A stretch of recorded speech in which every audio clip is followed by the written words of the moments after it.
Here I am.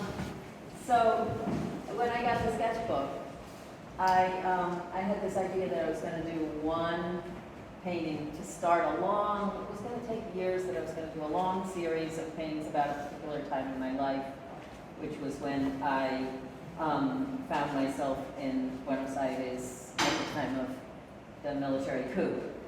And then and so in order to do it, the first thing that I did was I went to old notebooks, and I just did a timeline of like when I was where. So it was very kind of like working with my memory, like what do I remember and what don't I remember. And a lot of there were, in the notebooks, there were all kinds of things that I didn't remember at all. Like absolutely no memory of, that were very intense at the time, I mean, obviously. And then there were other things that I remembered that didn't appear at all in the sketchbooks. So it started out with a lot of writing before anything else, and thinking about, and looking at my sketches from the sketchbook from then.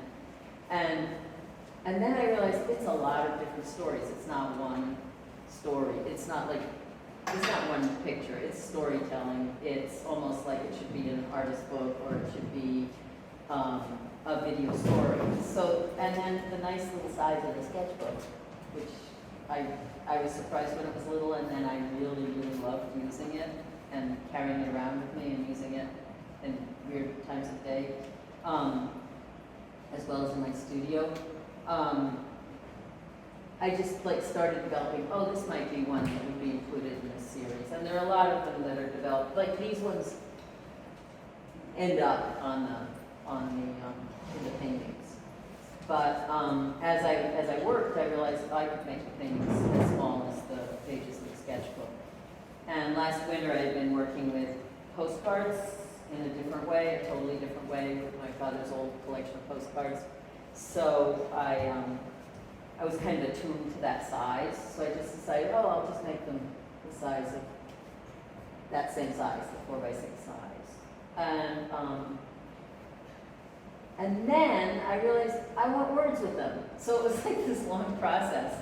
And the way to have words with them, I thought, well, if I had more space, I would put a postcard under each one with the words on it, like as though it was the back of the postcard. But I thought, no, I don't have that much space. So that's when I decided to make a video in which those words come in a time-based thing. So it was really like, I loved having the constraint of the little sketchbook and the small amount of space that I knew I would have. And it was so useful after this weird time of not being able to work very well. I mean, for me at least, it was a hard time to work. So, I mean, the story of them is that they're about the time before the military coup and during the military dictatorship, and then some afterwards. And there's about 1 million more to do, but this is what I did in this time. So I don't know if that sort of describes the process a little bit. What kind of medium do you use? What are you? I use gouache and sometimes watercolor too. These, like, most of these are on black paper because I love working with gouache on black paper, and the black paper I use is Arches Cover Black, which is nice. It's got a nice texture. But I just went out and bought some different black paper that I'm trying it out on now. So, there's a few that are on white paper or sort of cream colored, and I was dubious about including them, but I think they work anyways, even though their color is so different. I'm curious if you're interested in like making these into a book or something. Yeah, I had that idea. Yeah, I mean, I love the sequence here too, but I can see them becoming something that you could do. For sure. Well, I mean, that's why I made the video. But that's like 90 minutes to look at it, whereas a book, you could go back and forth with. So,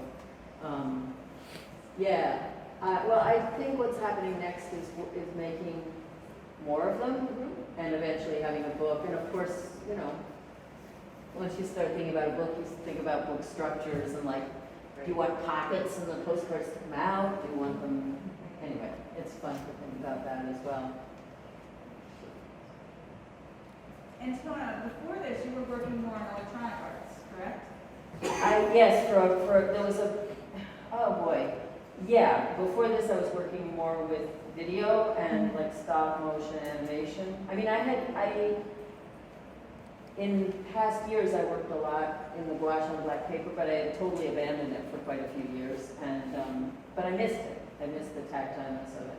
And then with the pandemic, I started just working really little with little pieces of junk around my studio, and then making them into little videos. So yeah, I was working mostly with video for a long time. And I did consider when I applied, okay, I'll apply as making stop motion animation, but that's incredibly time consuming. And I thought there's no way in this time. Yeah, it's just to do anything that I would feel comfortable about. And I'm really glad to have gone back to the painting. I really missed it. And I'm glad to figure out how to combine painting with video and image and word. So this is really useful little item. I remember you had asked if you could go back to gouache because you hadn't been working in it, and I was like, you can do whatever yourself wants to do. Yeah, I think it was like, show recent work was, in the application. I was like, well, my recent work is so different than what I want to do. Right.